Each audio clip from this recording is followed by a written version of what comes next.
I'm Kurt Havens, and today we are back with Coach Kolton. What's going on, Kolton? How you doing? How's it going, man? I'm doing fantastic. Excited for this discussion. Excellent, man. So we were going to look at something kind of unique today. Do you want to tell the audience what this is? Yeah, so I guess this is, from handed me down, sort of speak. It's a pro cycle, and we kind of wanted to go through with it. This guy's, the coach who administered this cycle is pretty known for getting his athletes really crisp, like really shredded, in shape. And we wanted to kind of use this as a gauge to kind of be like, hey, what is he doing? And then what do we think about it? Is there some redundancies in it, or is this sensible as far as the deployment of certain products here? So. Yeah. So this is a real cycle that was used on the Olympia stage for a guy who finished in the top 10 in men's bodybuilding. We'll leave it at that. We're not going to name the athlete or the coach. We're not trying to draw attention to any one person in particular. So it starts at 12 weeks out, as you can see there. I think some of the stuff dosing wise is kind of interesting. Yeah. It looks like he used Sustanon as a testosterone, which I've seen used commonly with some coaches, I think, to get I don't know where the androgen level was previous to this prep. I'm guessing he was coming out of some sort of cruise.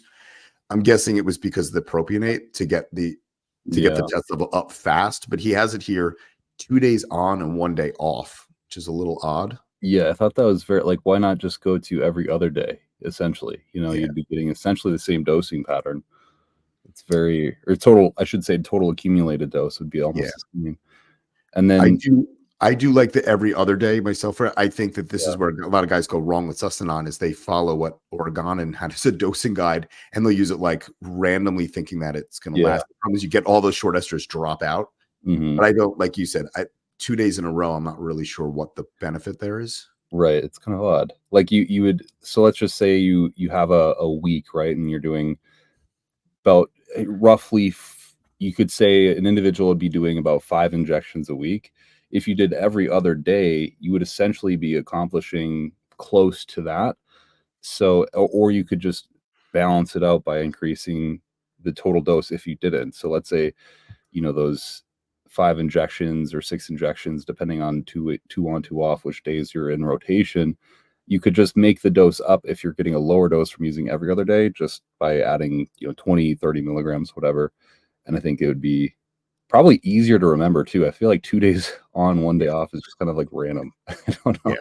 I mean, again, I guess if your entire career is competing, then you probably have easier time remembering when to do stuff versus guys like you and I who are super busy, or, guys, whatever out there. I would never be able to keep track of this. I'd have to write it down. I wouldn't remember what day I did what. And then, he introduced, which again this is not a strategy. This is actually was a common method. I've employed this with people myself. So he introduced Trenbolone and Amphate here to start kind of like some sort of recomp, I guess. Right. Yeah. At 200 milligrams every other day. So another CC every other day. The dose is high, but this guy's a pretty big dude. I don't think it's like a scary dose, at least versus today. I mean, I know the trend now is to run Trenbolone really low. It's not a dose that I would recommend for a novice, definitely, but a guy at this level, it doesn't look too scary to me. Right. He may need it. I mean, it's definitely high. What's just interesting to me is the variation within dosing patterns from 2 days on, 1 day off to every other day. It'd be so interesting to me. Like, okay, well, I'm going to be injecting Trenbolone on this day, but not the Sustanon. That's tomorrow, even though I'm not injecting Trenbolone. And then it's like, well, now you're just injecting different shit every day, and the propensity to miss dose or fuck something up is quite high, I'd imagine. Yeah. I mean, personally, where I would switch it up is I would personally just use Test E to match the esters are the same. So you're going to get the same. Now, so people understand, just because the ester is the same doesn't mean it's going to have exact same half-life, because the parent compound does affect it slightly, but it's generally about the same. That's just what I would do for simplicity. I think if you really wanted to get the peak up, you could always add a little propionate in there for the first injection or two to get the level up if it's really a big deal. But I've never noticed any sort of lag in an Amphate. Yeah, nor have I. And what's really interesting is starting 12 weeks out. I feel like that's quite late in the game. With you. For most people, I'd say you could probably start at 16 to even 20 weeks out using low to moderate dose testosterone with a primable and mastron type combo in there. The reason I have an issue with the 12 weeks out is because he's putting equipoise in and then he takes it out 4 weeks later. Yep. Essentially, right? And so, like, equipoise, as we know, takes an extremely long time to reach blood serum concentrations. I mean, a very long time. 82 and a half days to reach peak concentration. So he's by not the even time he takes it out, it's already, it's barely reached blood. It hasn't even reached blood serum concentration levels. So I'm kind of questioning why that one is there in reference to the blood serum concentration levels is not, it's just inadequate. Like, it's kind of like a placeholder. You're injecting more fluid for ultimately like a lesser effect. So that was interesting to me. Yeah. I mean, again, I feel like 10 years ago, the common stack going in, like, if like a lot of pro bodybuilders cycles at the beginning of prep were like a test Tren E equipoise, but in total agreement to you, I would start this at 20 weeks out. Yeah. Like, but again, I don't know where he was coming from. It's possible that he was doing something like what you said previously. Right. It's hard to say. It just seems odd his to run EQ could have been 500 milligrams of test, 400 milligrams of mastron or something, which is not uncommon for some of these guys to run. If you're 260, yeah, exactly. Yeah, I mean, it takes a lot to hold, and 260 at not a tall, not for a tall guy. Pretty short. And then this is kind of interesting too, I think. So after that, and the dosing, and again, the dose, I don't think the dosing of the test or the trenbolone or the EQ seems like out of line to me. They all seem about standard, for most guys at that level, at least. I think what's interesting next is the orals that were brought in, right? So he's got Anadrol here at 75 milligrams pre-workout, and then Anavar at 60 milligrams a day. I'm not really sure what I get the Anadrol to an extent. I'm not a huge fan of it, but I guess at this point, appetite's not that big of a deal. Right. And health, I'm sure, is not the biggest concern. I'm not sure what the Anavar is doing with the other. Since it's a class 1, the same as the other drugs, I'm not really sure what it's doing outside of adding milligrams. Exactly. I kind of, that's what I'm wondering is, like, why are they, first of all, like the amount of hepatic stress alone from Anadrols this early out is going to be pretty severe. So it's interesting that you'd pair that this early out from a prep as opposed to maybe just entering it in at 8 weeks out, which is funny because he takes it out at 8 weeks out. I know. But the 12 to 8 weeks out, I feel like that's super early to be putting Anadrol in. Anavar's fine. I mean, it's mostly, as far as what we know, it doesn't seem to affect the hepatic system at any degree of significance compared to other compounds, right? Like, you'll get maybe a slight elevation in transamerases, but nothing radical. But it just seems odd that they'd place that here. Like you said, maybe it's just accumulate total milligrams, but maybe, I don't know. It's got to be something like that. I just feel like the other alternative I can see it being useful here is, like, we do know that Anavar has a unique ability to eliminate truncated fat, like around the waistline. So maybe this coach is thinking, with that research in mind, maybe we deploy Anavar to start to shrink, quote unquote, the waist, and then the Anadrol maybe to stunt appetite. And then that first initial, 12 to 8 week drop is like where they cut really hard, knock all the fat off they can, and then sort of pull back, which is exactly what they do on week 8 to 4 is they pull back the doses, which is quite interesting. So maybe they kicked in really hard the door at 12 weeks out, dropped 4, 5, 6, 10 pounds a week for those 4 weeks, and then kind of pulled things back out of the hole for that next 8 to 4 weeks. Yeah. It's so what I said before, so people understand. So another way to look at anabolic steroids is by the class system. So a lot of people I don't know if you're aware of this. So really, testosterone has mixed activity because it's both considered class 1 and class 2. Class 1 and things that work primarily through the androgen receptor, and class 2 are things that do not. So there's not a ton of drugs that fit into class 2, basically D-bol and Anadrol. Off the top of my head, there might be some other random ones. Yeah. Winstrol is debatable. Danazol, which no one would ever use in their right mind, but Danazol might be class 2 as well. Generally, if you mix multiple things that are in class 1 together, you just get an additive effect. You're just adding milligrams to get a milligram total. If you mix class 1 and class 2, you get a synergistic effect. So the only valid example I can think of that is Dianabol and Trenbolone seem to work synergistically. Again, not something that I'm recommending that anyone does, but there seems to be some magnified effect there. Most likely because they're working through different mechanisms. But what my other point was, Anavar typically loses its effectiveness when the doses of other class 1 drugs like Tren or testosterone are super high. Like in this case, if you're running grams of much stronger androgens, Anavar's not doing anything. Yeah. And the study, it's funny, DJ and I did a video yesterday on that exact study with Anavar. So that data was pulled from one with obese men that were 40 to 60 that had low testosterone. And the dosing, it was compared to testosterone when they compared the Anavar. And the testosterone dosing is what skewed it. They were giving 1 injection of Testi every 2 weeks versus a daily administration of Anavar. Of course, the Anavars could be more effective. Right. The Anavar eventually, by month 3, 12 weeks, the Anavar caused such liver stress that they had to switch them to Nandrolone decanoate. The study then got aborted, and they switched the whole thing to DECA test and a placebo. Okay. But that's kind of where, and the thyroid stuff, where people talk about the thyroid effects, that's the one study that all that came from. Okay. You're not wrong, though. I think that there is some fat loss effect from Anavar. I think there's something, but it's again, you're not using androgens to lose fat. You're using them to build muscle at the end of the day. And I think that's, you and I could do a whole video on that. I think the misuse, right? The amount of guys that, like, you were arguing on Instagram the other day with a guy in my thread about that. Like, you only need protein to clearly and androgens. Like, you're gonna get huge by eating whey protein and exactly no carbs. So clearly not a great strategy just to leverage drugs. Yeah.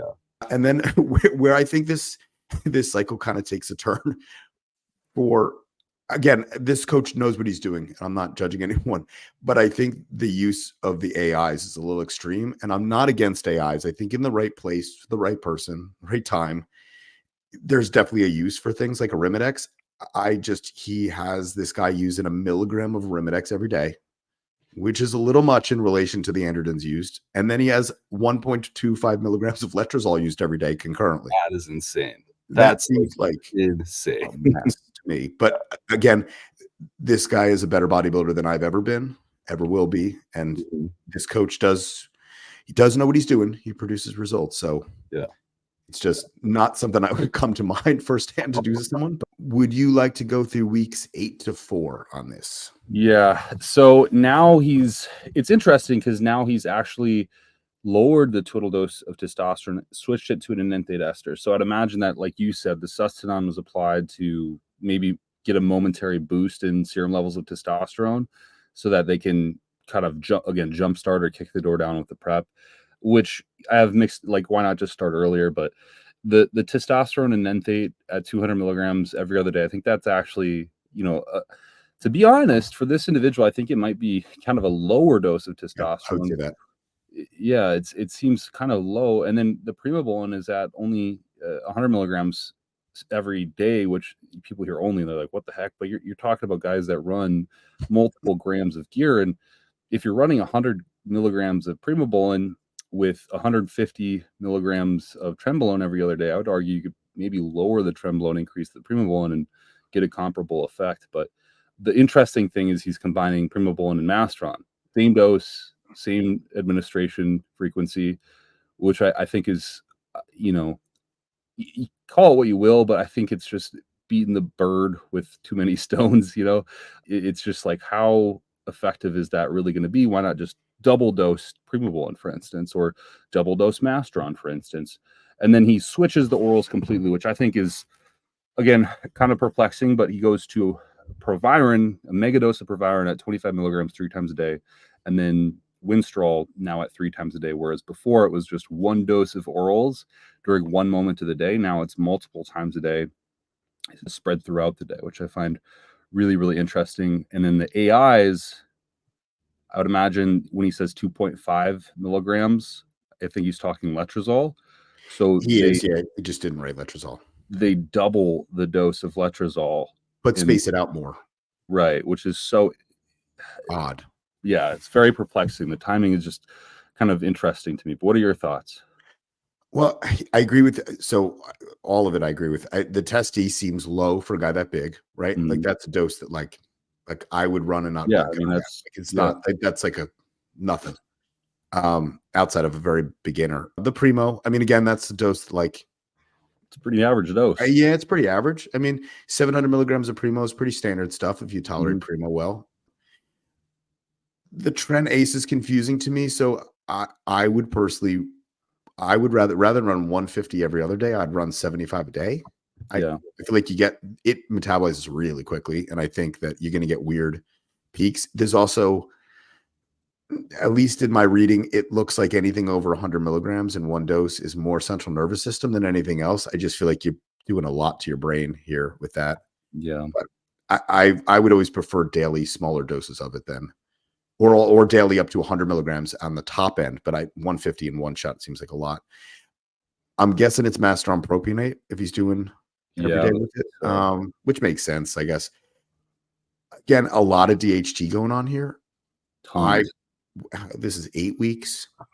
I mean, honestly, at 8 weeks, depending on, I would make the call based on what they look like. It would be, to me, it would be Masteron or Primo.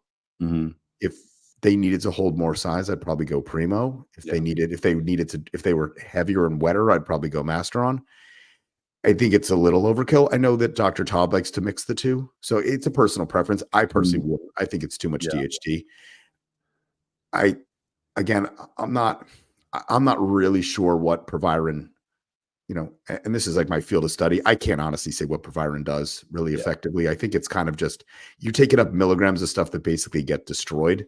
It's kind Mhm. of like a throwaway drug, so it blocks it from other things get used. But and the Winstrol dose is again nothing that I would blink at. It seems low. It's odd to use it 3 times a day, though. I don't think it's needed, Yeah. right? I mean, it's got a nine Yeah, hour I half. mean, I would imagine this person's probably suffering from a good deal of acid reflux with the frequency of administration. I would maybe do twice a day, and try to space that out about 8 to maybe 12 hours if they're up late, but that'd be the most.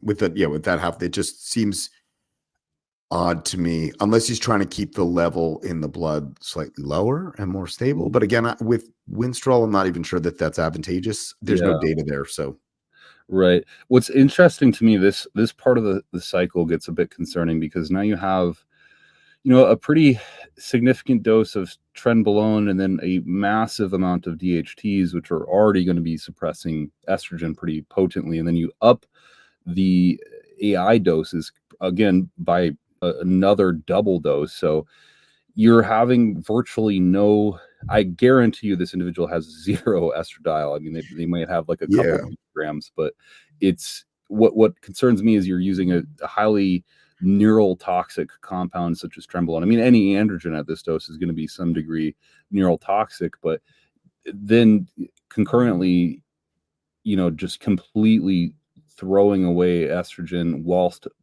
submitting yourself to a great deal of toxicity. It's a bit scary to me. I'd imagine this person at this point feels exhausted, tired, crabby, mad, moody, and just, I mean, just a wreck probably of a person to yeah, be around. yeah. I mean, and like, so people understand the trembolone thing. So it does have the tendency to be neurotoxic, especially at big doses. But estrogen protects the brain to some extent, at least Mhm. from that. And so what I think you're saying is that by crushing your estrogen concurrently with running massive amounts of tren, you're putting your brain under a lot of stress and your Right, organs, your kidneys are right. under. They also protect your kidneys, and trenbolone is Yeah, obviously not yeah. great for that either. The And dosing of the letrozole is weird too because she mathematically has not changed the dose. He's doubled it but spaced it out. yeah, yeah, you So it's should almost say like it's like you're just playing games with it. You're like, yeah. well, instead of taking one a day, take two every other day. I have this Again, he's theory, getting a right? weird peak. That I think coaches sometimes make changes to have the client feel like they're changing things intentfully, but it's more so just to keep the client entertained. Because 85% of bodybuilding is really boring. Like I could go through a whole prep with like 6 changes and be shredded. But like people want to see like, okay, we're doing stuff, we're changing. Sometimes you just don't need to change. And this might be one of those cases where Yeah. it's like, all right, we're gonna move to every other day. We keep the dose the And same, but changes it. like maybe there's some significance there. I It, mean, it's or he knows something that you and I don't know yeah, about maybe the there's letrozole, but I probably read all the papers on it that exist. yeah, The yeah, yeah. I mean, is there anything wrong with this? No, but it doesn't look like the wisest way to run that. I also think it's odd that up to 4 weeks you'd be using Test-T. Again, different coaches do different things. Yeah. I personally would pull I'm a proponent of pulling the longer ester testosterone for propionate around 6 to 8 weeks, and not necessarily because I'm going to pull test, but because it's an option. If you need to pull it, you can pull it really quickly. If you want to change, you can change the dosing the way the effect is really quickly with propionate, whereas an anthate, you got to wait a couple weeks. So, but again, if this athlete tends to flatten out with lower test and stuff, I don't know how this guy reacts to stuff. Right. Right. It's interesting too. It's because I'd imagine this individual is still pushing for, I don't know, right? But like, I'd imagine this individual is pushing for fat loss at this point still. And as well as I do that estrogens enhances lipolysis pretty significantly and insulin sensitivity, and specifically yep. Yeah. And it's so, when you're completely flooring it like this, it might be counterintuitive. I think that limiting estrogen is really, really good when you're close to a show, because it seems to, I don't know, circulate fat a little bit differently, in the sense that your lower body gets a bit leaner than your upper body. But in that first stretch of prep, it's like you kind of want estrogen there to lean out the parts that are physiologically demanding estrogen, and therefore causing a lot of lipolysis. And then towards the end, like literally 6 to maybe 4 weeks out, start then applying an AI to alleviate any stubborn body fat areas. I find that quite helpful. But flooring it to the ground from day one, I feel like probably made this prep a little bit harder on him, anecdotally speaking, for myself at least. Yeah, I mean, you and I probably do things exactly the same. I would not personally crush estrogen that far out. It's not really like he started at 12 weeks crushing estrogen. I would leave it in. The same thing. I noticed that fat loss goes a lot smoother, at least in the very beginning, with some normal, not elevated estrogen, but some normal level of estrogen there to balance it out. And I feel like your gut health, your digestion, things are just improved with some level of estrogen. Anytime I've crushed mine, not only does it destroy your sex drive and those things, but your gut gets kind of distended and funky, and food doesn't digest well. I think though, at the very end, for like glute striation and things like that, sometimes you really like you said, the lower half with the gynoid fat pattern of storage. I would crush estrogen at the very end if it's needed. If it's not needed, then you don't have to. But I think at least it's an option. And that's also why I would switch to test propionate, because then you can manipulate, because you could also just lower the test instead of crushing the estrogen. Exactly. Yeah. Instead of causing more hepatic stress, which granted, AIs don't cause much, but any oral compound is going to be filtered through the liver no matter what. And it's going to cause some impact. So instead of that, just like lower the testosterone, and the DHTs will do the rest of the work. Hypothetically, as long as this individual is not a wildly hyper responder to aromatase, then that should be enough. Yeah. So then it looks like he keeps the anti-estrogens through at this next section, right? We got week 4 to the show. Yep. So this is kind of where he really switches some things up. I don't know if you want to work on this one first. Yeah, this is where it gets kind of interesting. So week 4, he goes down to testosterone propionate, which again, I think we both agree with. Testosterone propionate closer to the show is generally better. He has that individual stop 1 week out the testosterone, which I think is quite normal. You don't want to be injecting close to show, especially peak week, because it's just like the propensity to get a reaction is quite high when you're that lean and your immune system is dysfunctional, and it's just a better bet not to inject anything. But then Winstrol goes up in doses significantly right away, and then continues. Yeah, it's like, holy crap, dude. 3rd week to show day, 200 milligrams a day. That's a ton of Winstrol. That's upwards of 1,400 milligrams of Winstrol a week, which is just bizarre to me. He re-adds Anavar, so it was out for 4 weeks. Now it's in for 4 weeks. Proviron is now up to 100 milligrams a day, and then it gets all the way up to, it's hard to interpret what this is saying, but I believe he's talking about week 1, week 2, week 3.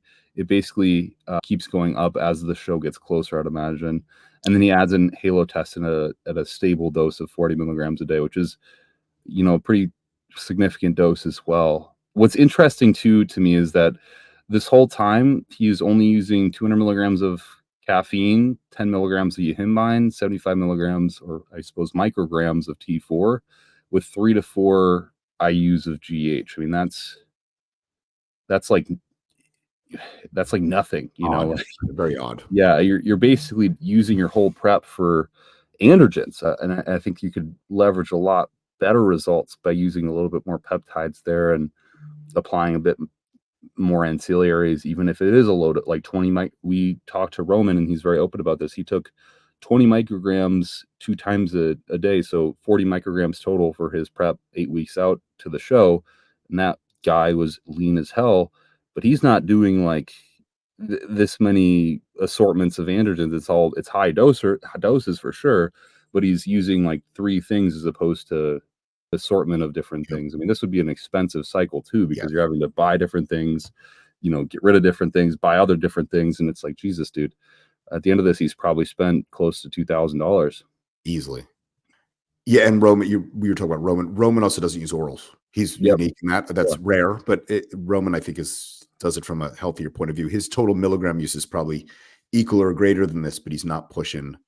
Right. He's not trying to destroy his liver. I think just to touch on test propionate for a second, because I think there's some misconceptions. So one unique thing about test propionate is it doesn't suppress the HPT axis the same as the longer ester testosterones, even when dose is equivalent.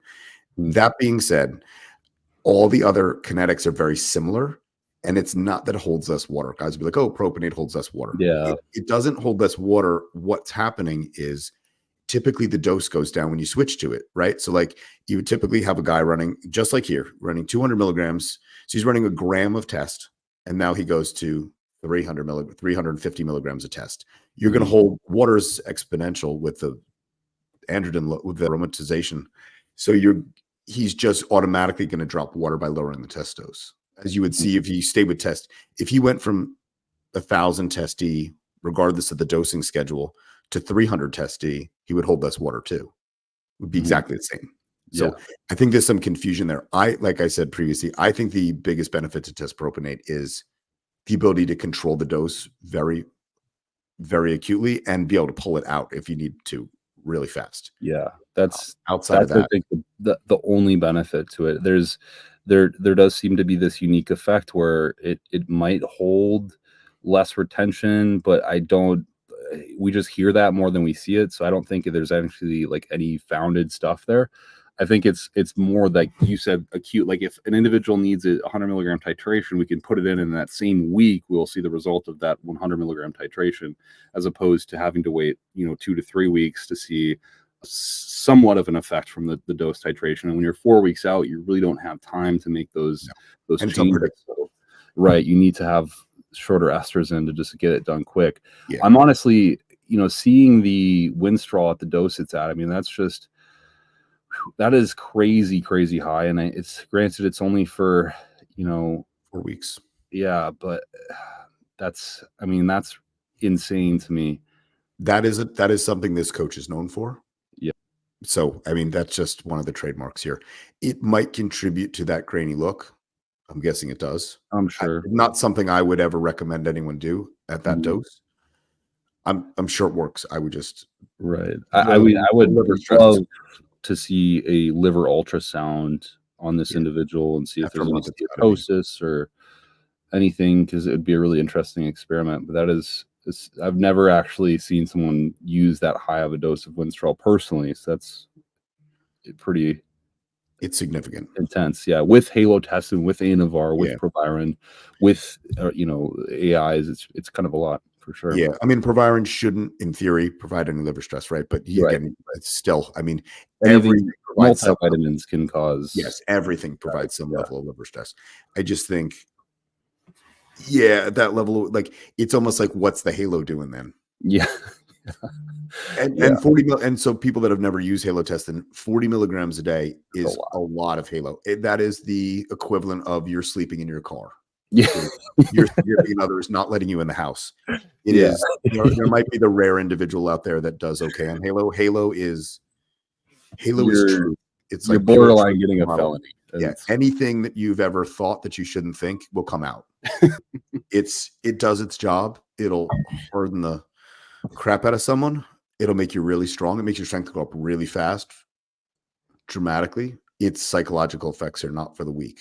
yeah, So it's not a beginner thing to use. not at all. I would have to say at least 50% of the pros are probably using Halo during prep, at Mhm, least. for sure. Um, I also know pros that don't, so it just depends on Yeah, the person. I think, like what you said too, the rest of the stuff is odd. The fat burner usage is odd, but maybe this guy doesn't need that many fat burner. Maybe he's doing tons of yeah, cardio, and he's just super lean. The growth hormone seems really insignificant to me. I yeah, don't. I mean, you and I have done videos on growth hormone. I've done millions of them. Growth hormone's dose dependent, like testosterone. 3 to 4 units seems it's like a modified hormone right. replacement therapy dose. You're not Yeah, really getting much more out of it. It might maintain your leanness or your fullness to some extent. It's not going to do much else. And the fat loss is exponential the bigger mhm. dose you run. Yeah, and that's kinda what's interesting to me too is I would imagine, in theory, you could increase the growth hormone dose and decrease the need to smash the androgen hammer because you're smashing the living shit out of it. If we could have the Winstrol dose and have the trenbolone and then add a little bit of growth hormone, 5 IUs more or so, I think it would still have the same outcome, if not better, with ultimately a longer career to this individual's Yeah. And life. timeline. Yeah, exactly. Yeah. I mean, that's absolutely a place that I would change it. I would say I growth hormone used correctly when it's good, legitimate growth hormone, I would say produces fat loss equivalent to tren, at least Yeah. at least in my personal experience with it. I would rather cut that trend way down and run growth at a much higher and feel better, sleep, actually get some Yeah. sleep. Oh my gosh, right? And like you're full and you're round and you're 3D on the growth hormone when it's adequate. Right. Versus, I mean, I guess this guy might be sensitive to the water retention from it. It's not something that, again, I think when you first try growth hormone and you bring the dose up, you might hold a little bit in your ankles, but I think over time it just goes away. That's not Yeah. really a thing. It becomes adaptive. And I think you made a really good point there, the sleep. Like I can with the amount of sympathetic activity this individual is being suppressed to, like it's insane, like the 40 milligrams of halo test and the trenbolone, the winstrol, and then having to likely be in a high caloric deficit without any estrogen. Now, having no sufficient sleep aid, like you could use a couple IUs at night, 3 4 IUs at night, to improve sleep architecture. And like sleep, as we know, is far more important than a lot of the things we do as bodybuilders. It enhances, like if you try to lose fat, objectively you're going to lose it, but it'll be a lot harder and you'll lose a lot more muscle no matter what you're doing, compared to if you had really great sleep and you tried to lose Yep. fat. It'd be a lot easier and you'd pretty much conserve as much muscle tissue as possible. So in my mind, I'd be like, let's throw, another 3 4 IUs in at night, improve sleep quality, decrease trenbolone, decrease the sympathetic agents like your halo test, and Halo. yeah, and maybe enhance overall lifestyle quality, I guess. But Yeah, I I hope mean, this I would do guy's the not hearing. same. That's all I got to And say.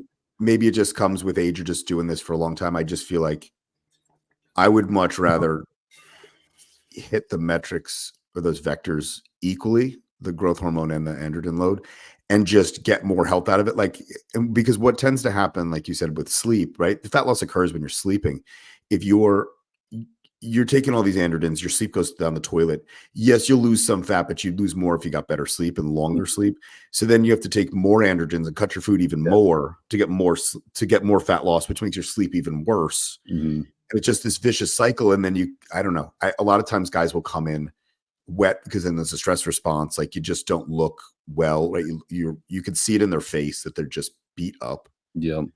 Versus if you ran 10 or 12 units of growth and you ran like, a couple units, in the morning and a couple units at night, just divided it up nice and simple. I don't think, again, we've done millions of videos on this stuff. I think keeping the dosing simple for most of these things makes the most sense instead of Yeah. overcomplicating everything. If you just split it up so you're not blowing your skin out by injecting a whole CC, but Yeah. just a better technique to me versus, because you could probably Definitely the trend in the Winnie you could cut down and get a similar look. Yeah, and I just, when they say bodybuilding ages you too, you got to think like how much oxidative stress is this person being exposed to? I mean, the degree of androgens and that hyperandrogenicity causing so much oxidative stress without any antioxidant agents, estrogen, for example, being there, L-carnitine, or any of those. Man, I can't imagine he feels very good during this point with the limited sleep, also not allowing his like lymphatic system to function, and it'd just be a train wreck at the end of it. And you can see why I think a lot of bodybuilders make prep seem harder than it is because of stuff like this. It's like the complete it's just the over exaggeration of suffrage that you need to go through due to this kind of stuff, when you could have the androgen load increase other compounds which are attacking a different vector of growth or muscle maintenance, and have the same net effect with a much more easy, psychologically easy outcome, and not feel dead and beat up and exhausted afterwards. I think it's self-induced at this point. This individual probably could have had a really good prep if he had started 20 weeks out, had lower dosed androgens, higher dosed peptides, used an assortment of different peptides too, not just growth hormone, and maybe added 20 micrograms of clenbuterol in the morning. That would have been significant for him, and it wouldn't have impacted sleep nearly as much as all these, again, adrenergic or sympathetic stimulants. So, Yeah. Yeah, I mean, just really fast, if I were to redo the dosing on this, I mean, I'd probably keep the test prop, the Mastron prop, and the Tren Ace in there. I would probably do daily dosing, but cut the dose in half on all these things. Yeah. The Tren Ace, I'd cut the dose in like a third or a quarter. You could possibly leave some Winstrol. You could swap the Halo for just Anavar. You're going to get a similar effect. Yeah. It's probably not as grand as Halo, but I think you can mimic that with Anavar and growth hormone used correctly, and then at least you feel okay. Right. Like you said, if you start a little longer out. Yeah, I mean, like, let's say this, I can't imagine, I can't vouch for this guy's conditioning in the off season and whatnot, but I can't imagine it was a smooth, easy prep for 12 weeks. I imagine it was very like full gas, like we got to push this thing hard. If an individual starts at 20 weeks out, the nice benefit of that is, let's say you have to net an average of 0.5 pounds lost per week. That's easy. When you start 12 weeks out, it's okay, we have to net a loss of 1.5 to 2 pounds a week. That's a lot harder. It's a lot harder. No room for mistake. Yeah, no room for mistakes at all, right? You literally cannot fuck anything up. So, and imagine, like, again, with that approach, when you lose less weight over time, the propensity to save more muscle tissue is greater. The propensity to lose more fat mass and in positive ratio is greater. So again, in theory, you wouldn't need as much drugs. Your sleep would probably be better because you're not absolutely dying of starvation and doing hours of cardio. It just would have been better overall if he had started a bit earlier. And again, who knows, maybe he was, and we're looking at things a little bit differently here. But I think this could be reworked a lot different, especially with the orals. I just think that's such an overkill. Like, you could have literally everything, half Halo, half Proviron, half Winstrol. Anavar's fine. Get rid of the Tren Ace at 150 milligrams every day. Just simply go to 50 milligrams every day for this individual probably would be sufficient, and then just add a little bit more growth hormone, and I guarantee this individual is probably eating enough carbohydrate to support intermittent insulin use. So again, that's another compound that could be added in to support. Yeah, it's interesting it's not there. Yeah, I would. I'm guessing it was used, right? It had to have been, right? Because and Roman's a huge proponent on this as well. I don't want me to bring him up again because he's obviously kind of a exception, not the standard, but he uses insulin all year round. I mean, the dude's on insulin right before the show, and he has an empty stomach eating McDonald's and McFlurries and all sorts of shit with a ton of insulin. So, I'd imagine that would have helped him stay full too, and again, decrease the total need for such exaggerated level of androgens. Yeah. And so again, so people can understand, a lot of times the insulin is used not because there's an issue with the pancreas. It's just the sheer amount of food these guys need to eat Mm-hmm. You know, and again, Roman talks about this. When you're as large as him, if you don't eat a massive amount of food every day, you literally losing 10 pounds. Even if you miss one Massive. meal, like you just boom, 5 pounds gone. Yeah. So the insulin is almost required in order to tolerate the food quantity that these guys are needing. I mean, most humans aren't eating 2,000, 2,500 grams of carbs a day, day in and day out without and able to utilize those carbs correctly. Yeah. But yeah, that's weird. It's possible he just didn't list it. Right. Right. Yeah. There could be a lot not here. There could be a lot not here. Yeah.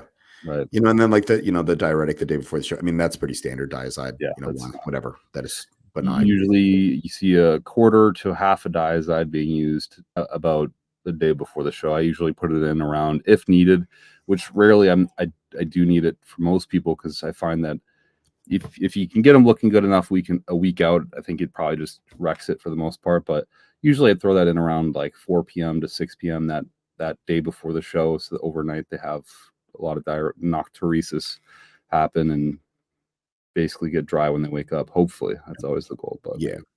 I mean, and I appreciate the single dose of it too, right? A lot of other coaches go the other way, right? And they fill till they spill over, and then they try to clean it up. Mm-hmm. There's another coach that is notorious for that sort of thing, and I think where he, I don't want to say go wrong again. He's a reputable guy. I think when you fill and spill, I think you leave there's a lot of mistakes that can occur. And I think you see it in his athletes that they just don't come in tight and dry. Mm-hmm. They look like they were cleaned up. Yeah. Yeah. It's a bad mess once I think out of all the shows I've done, I've probably used a diuretic for 3 of them. And every time I did it, I was like, well, this is going to make me look dry. And I look lean, but I'm flat as hell. Yep. Like, I'm always flat. It doesn't matter what dose I use, a quarter, a half. It doesn't matter if I continue drinking water. I always end up flat. And that's obviously just me, but I feel like most people probably over incentivize the diuretics is to get them dry. Most of the time, you can probably deal without it. It's more of an insurance policy. If you're at, if you're that night before the show and you're like, all right, we're still holding on a lot of water, you're averaging about 4 pounds loss overnight. We're not going to lose enough to get to the weight where you need to be looking hard and grainy. So we need to deploy this as an option. Yep. So I used to go the other way, just so people see that there is options without it. So I only have one kidney. So I've never touched a diuretic in my life. Not worth the risk. Typically in the past, I've just pulled the test. Yeah. I'll lose some fullness, but there's that immediate, when it first drops out, you were super dry. Then homeostasis will take over and you'll go back to what you were looking like before. Mm-hmm. But there's that immediate, I don't know if you've ever done it before. You wake up and you're literally, probably similar to effect as a diuretic. You wake up and you're just bone dry and you've lost like 8 pounds overnight. Yeah. Yeah. And you pee like a shit ton. Yeah. What is your thoughts on, I've had a couple individuals approach me thinking about using high dose telmisartan to block angiotensin to have like a diuretic effect. It's an interesting thought, but I've never seen it done in practice. I haven't either. My only concern would be like the gastric upset. Yeah. Right. I mean, that could be the last thing you'd ever want, is like someone's stomach to be a mess. Right. I think if they have previous experience with it, it could be worth a try. Yeah. Yeah. I would just be nervous to introduce anything for the first time. It's like introducing weird food and prep and peak week too, right? Like just maybe be played with. Yeah. I mean, I think the theory behind it sounds good. Mm-hmm. Again, I'm not someone, I'd always advocate less drugs than more in most cases, and I'm not a huge fan of using blood pressure medicine just because, especially in young guys. I think, and you can address, there's generally an underlying issue if you're 30 years old and you need a blood pressure medicine. Yeah. Maybe lower the androgen load of hair or manage your estrogen better. But yeah, not to go for tangent, but yeah, I mean, I think that seems like a valid thing to try. I would experiment with it prior to a show, not the last minute. Cause I know some guys that messes their stomach up bad. Oh God. Yeah. Ben Chow actually was one of those who took telmisartan and had to go to the hospital because he couldn't stop shitting so much. So definitely not what you want in posing trunks. Yeah. No, definitely not. Pretty gross. Cool, man. Well, I appreciate you coming on again. That was great. I love talking this kind of stuff. It's cool to see what's happening in actuality versus what's, because we conceptualize a lot of things, but then seeing what's being practiced, sometimes it's a completely different thing from what we're conceptualizing. And it does make you kind of wonder, where do these coaches get these practices from in the first place? And I'd imagine it's just from so much. It's like an old dusty library. Like, it just depends. Like, one guy picks up one book, reads it, and then emotionally aligns with that book. Another guy picks up a different book and reads it and emotionally aligns with this book. And everyone's kind of reading different books in a way. So it is interesting to see, though, how varied people's approaches can be. And I wonder sometimes if it's not just again, a variety as a way of creating like their magic formula that works so differently than everybody else's. And instead, what's really happening is you have like genetically elite individuals on your team.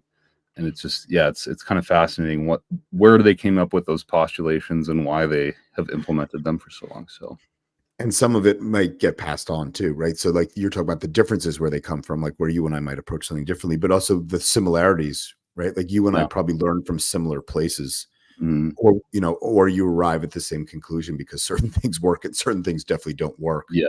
Like I've tried other methods outside of what I outlined and they just don't seem to line up right. You know, like a good example for me, at least, is using equipoise all the way up to a show results like in for me, hypoglycemia and you know, just not necessarily the greatest. It's not really aromatizing to any extent that it's causing water. I just don't think it's conducive with dieting. Yeah, no, I don't think so either. You know, yeah, there's a lot of interesting things like that. And again, there's people that do it and that works well. And so it's one of the tough things about bodybuilding is everyone's sort of there's inter-individuality here. And one person's protocol is not your protocol. And I've had guys who can take tren and their blood work literally will improve astronomically on tren. Like, lipids go down, you see reactive protein goes down. It's like, dude, what the fuck? You know, we just put in 100 milligrams of tren a week and you're getting better. So but I've had other guys where it's the complete opposite, right? They'll be using trenbolone and it's just a absolute wreck to their health. So there's so much inter-individuality here. And you have to think, like, there's over 53 specific genes that correlate to just muscle growth, hypertrophy alone. I can't imagine how many hundreds of genes there are for drug metabolism and genomic action. So it is hard to say for certainty, like, what's good and what's not, but there's a line between abuse and use. And I think that's what we're trying to clarify more so. And as of my last reading, I believe there's over 300 genes that control fat storage and fat storage patterns too. So it's like there's so many variables that you can't control that we don't even know. And that's just what we know, right? And so between the muscle and the fat, that's almost 350 genes alone. Right. And the funny thing is, like, you have one allele or one just off target thing there, and it's like the whole system is dysfunctional in some capacity, right? Totally. So, you know, it's hard to, like, Roman's probably really efficient, like he's sort of like the alignment of all the stars, like his genome is just fucking sick, right? And so he loses fat way easy. Other individuals, like like a couple of people at the top 10 this year, Andrew Jacked didn't look super lean. I would imagine he's probably on the other end where he has to work really hard to get any degree of fat loss, and it just sucks for him. Yep. So there's he might grow. Maybe he grows super easy, right? Roman struggles Roman has to put down. I don't think people can conceptualize 2,000 grams of carbs a day. That's disgusting. Do that daily for 6, 7, 8 months. I mean, that's what he has to do to even put on a. No, I mean, I'm not far behind him, and I'm nowhere near his size. I mean, for me, it was getting lean as a joke. For me, getting size just takes work. There's a lot that goes on behind the scenes for me to grow that people don't understand. It's disgusting. And I don't know how you do it, man, because even just looking at you, like, your facefulness doesn't look like you put in that much food. It's like your body handles it so well. Yeah, just goes. I don't know. I mean, I was the kid when I was younger. My parents both were gone, like, all the time at work, and they would just leave me money to get dinner, and I would just house an entire pizza and a 2-liter bottle of soda every day, and I weighed 100 pounds. But awesome, man. It was always great having you around, dude. Yeah, absolutely. This is great. Cool, man. Thank you so much. Yeah, we'll chat. See you later.